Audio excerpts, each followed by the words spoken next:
Olá pessoal, no vídeo de hoje do Gibizinho do Eliminado a gente vai falar sobre os quadrinhos do Uzbequistão, ou Starikchi, se eu estiver pronunciando certo esse termo Uzbek, porque assim, me perdoe, mas meu Uzbek não é tão bom assim. Então peço perdão. Bem, assim como os países ali que compõem a Rota da Seda, os Tajiquistão, Uzbequistão, Cazaquistão e tudo mais, a gente quase não tem noção, a gente quase não tem ideia de como é o mercado de quadrinho nesses países. Eu duvido muito que aparece na sua cabeça quando eu falo sobre história em quadrinho algo do Uzbequistão, ou Tajiquistão, ou Cazaquistão, ou o que quer que seja. Esses países que não têm uma cultura tão forte de quadrinho, ou pelo menos não divulgam tanto assim, não vem na nossa cabeça. E é pra isso que eu estou aqui, é pra isso que o Gibizinho do Eliminado existe, pra divulgar, pra botar na luz esses países que tem sim uma cultura quadrinística, apesar de ser pequena, mas tem. Então assim, não vai esperar esse tipo de conteúdo em canais ou locais populares, porque eles não vão falar, eles vão falar só o que dá dinheiro. E o quadrinho do Uzbequistão não dá dinheiro, o quadrinho do Tajiquistão não dá dinheiro, do Cabo Verde, de Curaçao e tudo mais não dá dinheiro. Porém, eles estarão aqui no canal. Mas sem mais delongas, né, vamos falar sobre o quadrinho do Uzbequistão.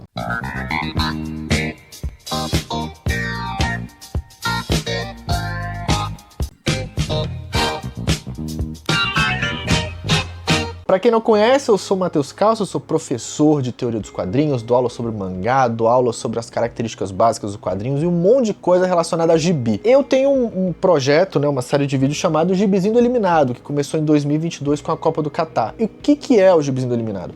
Cada país eliminado da Copa do Mundo vai sair um vídeo aqui no canal contando a história dos quadrinhos nesse país. Então, dentro da série Gibizinho do Eliminado, já tem 47 vídeos que concentram a Copa do Catar de 22 e a Copa da Austrália e Nova Zelândia de futebol feminino de 23. Agora que vai ter a Copa de 2026, vai ter uma nova temporada aqui no canal. E esse vídeo do quadrinho do Uzbequistão faz parte aí dessa nova temporada que vai ter 15 novos vídeos, ou seja, o canal vai ter muito mais vídeos de quadrinhos em mais países. De cabeça, contando com os 4 vídeos da série A História dos Quadrinhos Mundiais, somando esses 15, vai ter aí quase 70 vídeos sobre a história dos quadrinhos em 70 países diferentes. Isso vocês não encontram em lugar algum, só aqui no canal Matheus Calço. É a verdade, não minto. Assim, o Uzbequistão é um país muito rico quando a gente para pra pensar sobre arte. Se a gente for bem longe, já tem alguns petroglifos, ou seja, desenhos em paredes de pedra, né, desenhos rupestres espalhados pelo país. Assim, historicamente, o Uzbequistão nunca foi Uzbequistão per si, sempre teve conglomerados, historicamente falando, países que eram outros. Então assim, o petroglifo que hoje se encontra no Uzbequistão fez parte de um país maior séculos atrás, por exemplo. Mas de toda forma, tá no território Uzbequistão. Vamos mapear aqui, porque a gente precisa achar um fio que liga a produção atual com a produção antiga, mais antiga possível. Claro, esses petroglifos não são quadrinhos, tá bom? Então assim, mas a gente não pode negar que há uma ancestralidade artística na coisa, tá bom? Fora outras representações de arte islâmica. Há uma base islâmica no Uzbequistão, assim como vários outros países, que partilham de representações artísticas, partilham de elementos culturais artísticos, tá? Pra quem for ver os outros vídeos aqui no canal em que tem presença islâmica no território, é meio que parecido. Há representações de textos religiosos, há representações de sábios, de filósofos do Islã. Então, assim, não é incomum ter uma base parecida, né, entre esses países de cultura islâmica. Então, durante décadas, o Uzbequistão fez parte dos países que compunham a União Soviética. Então, assim, muitas publicações, muitas revistas que eram veiculadas na União Soviética chegaram ao Uzbequistão. Porém, em 23, o Uzbequistão já tinha uma revista satírica própria, chamada Mushtun, que em tradução livre é punho, né, é uma revista satírica que denunciava os abusos de classes mais altas. Tanto que um dos motes, né, uma das linhas filosóficas da Mushtun, eles colocavam assim como se fosse um manifesto, que assim, este punho não é o punho do opressor, este punho é o punho do oprimido. É para que nós oprimidos a gente possa atacar com nossos punhos o opressor. Então essa revista tinha essa carga denunciatória e tinha essa carga contrária aos valores daquela elite, daquele controle governamental social. Quando a União Soviética anexa o território uzbek, essa revista ela vai ser, não vou dizer fundida, mas ela vai ter revistas paralelas, como por exemplo a Crocodile, que eu explico no vídeo do quadrinho russo, vai ser veiculado também no Uzbequistão. Então é uma soma na revista soviética da Crocodile. E a Mushtun, ela foi fundada por um jornalista, poeta, chamado Abdullah Qodiri. Eu espero que esse Q do uzbequistanês, né, seja pronunciado como Q, mas não sei. Se a gente volta no tempo, nessas produções, a gente tem diversas adaptações, diversas histórias em que o protagonista é um poeta, é um sábio, é um filósofo islâmico chamado Nasreddin Hoxha. O Nasreddin Hoxha, as histórias dele, né, ele tinha histórias cômicas, né, piadas, anedotas em territórios islâmicos. Então diversos países que tinham cultura islâmica adaptavam e representavam várias das histórias dele. Na Turquia tem, na Bósnia tem, no Uzbequistão tem, justamente porque teve contato islâmico nos territórios, se a gente pegar toda a questão histórica desses países. E voltando na Mushtun, a Mushtun não era tão quadrinística, tá? Ela tinha diversos textos, poesias, críticas, mas o que tinha de maior intensidade ali eram as charges. Histórias de um quadro só, em que havia alguns elementos quadrinísticos como balão de fala, uma sequencialidade. Então diversos escritores, uzbeques, poetas e tudo mais, contribuíram com a Mushtun. Com o fortalecimento da União Soviética, principalmente posterior à Segunda Guerra, não era difícil encontrar parcerias da Mushtun com outras revistas, como eu falei, da Crocodile. Mas havia parcerias com a ARA do Cazaquistão, havia parcerias com a Vozhik de Belarus, ou seja, não era incomum ver revistas soviéticas circulando entre países que compunham aí a União Soviética. E aí a Mushtun, que ela é desde 23, ela vai continuar até 2021, quando ela encerra oficialmente. Ela sofre uma parada ali nos anos 40, principalmente na década de 41, por conta da Segunda Guerra, né?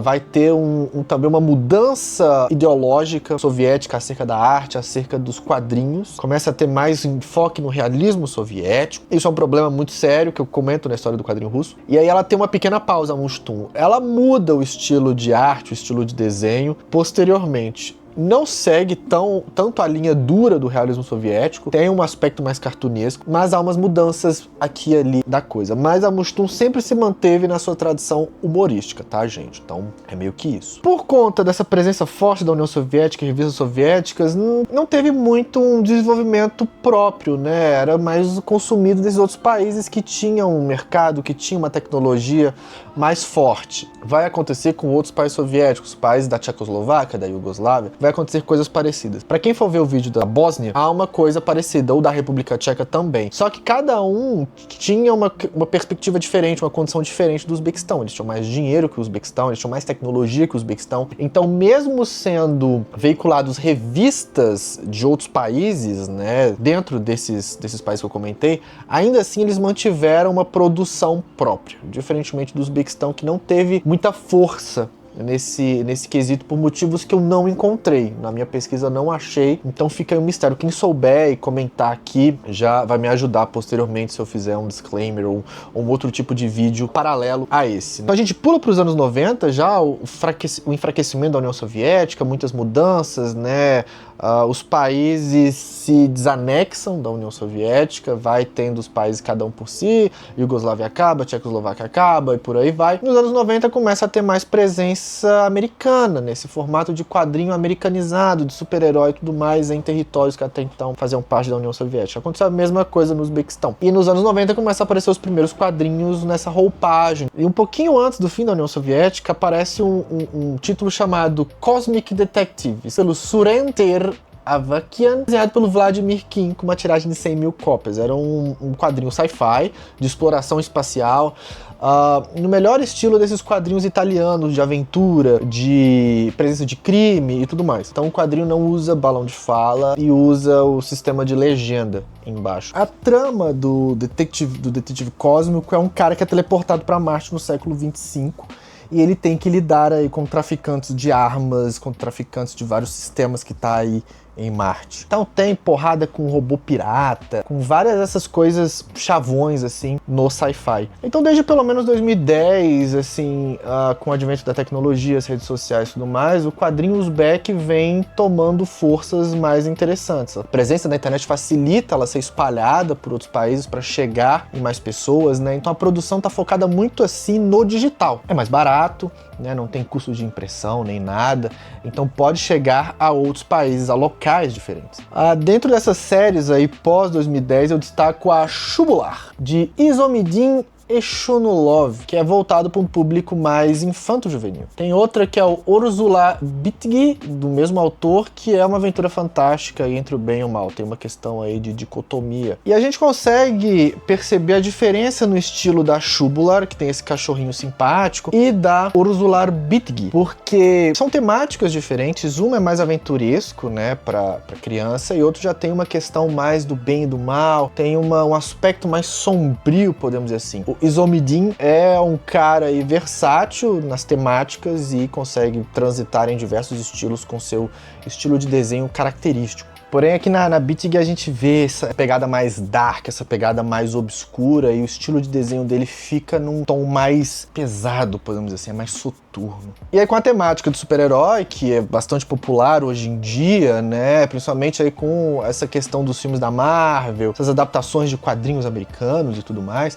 a gente tem o Neon Vared, que é sobre um herói Uzbek, né, um cara do Uzbequistão que tem poderes, e que foi lançado em 2019, e a gente consegue reparar que a diagramação, todo o sistema organizacional da página remete muito a quadrinhos americanos, né? Então não tem como desvencilhar da influência americana nos quadrinhos. Tem coisas parecidas, por exemplo, na Nigéria tem o Comic Republic, se eu não me engano, que lança quadrinhos de super-heróis no território nigeriano, mas com uma estética muito similar aos quadrinhos americanos. Já que os quadrinhos americanos não tem tantos personagens desses países, né, ou quando tem personagens extremamente estereotipados, né, então a galera aí desses locais tem que fazer os seus. E que são muito bons, tá? Tem essa Neon Vared, tem uma estética bem legal, é um estilo de desenho bem clean, assim, e é bem interessante. Não sei se a história é legal, mas, enfim, o que importa é que estão fazendo quadrinhos com uma estética bem bacana. E também mangá. O quadrinho americano é popular, mangá então puta que pariu, nem se fala. Tem um estúdio lá chamado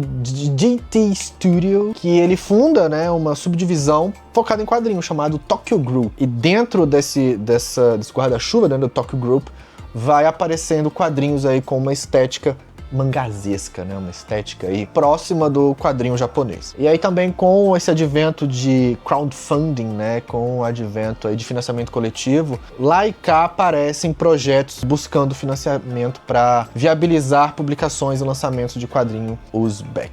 Então, assim, com a internet, a gente consegue chegar numa facilidade de produção, principalmente quadrinística. Se a gente vai num Catarse da vida, a gente vê muito projeto de quadrinhos, sabe? Então, assim, é uma plataforma, é uma ferramenta muito bacana para viabilizar a publicação de quadrinhos e fomentar e fortalecer aí o sistema, no caso do Uzbequistão, né, que não é tão grande, nem poderia dizer que é grande, né, mas que tem aí tentativas e gente querendo fazer quadrinhos, né, e que bom que tá tendo isso, que bom que a internet consegue viabilizar essa produção e que bom que a internet consegue fazer chegar, por exemplo, até mim, pesquisador de quadrinhos, títulos do Uzbequistão. Ou seja, imagina, eu tô aqui pesquisando, conhecendo e divulgando para vocês, que é o que importa. Faço a pergunta para você que chegou até aqui. Em algum momento da sua vida, enquanto leitor, leitora, consumidor de quadrinho, você chegou a ouvir que tinha algo do Uzbequistão? Eu acho que não. Ou seja, isso aí é sintomático. Bem, então, espero que tenham gostado do vídeo. Para quem chegou até aqui, eu peço que mete aquele like,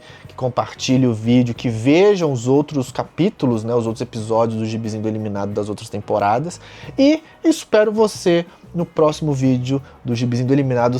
Qual será o país que será eliminado e terá um vídeo aqui no canal? Não sei. É sobre isso. Divulgar quadrinhos e principalmente eu aqui ensinando você que existe quadrinho em outros lugares fora de Japão, fora de Europa, o que quer que seja, tá bom? Então um beijo pra você e nos vemos no próximo vídeo do Gibizinho do Eliminado temporada 3.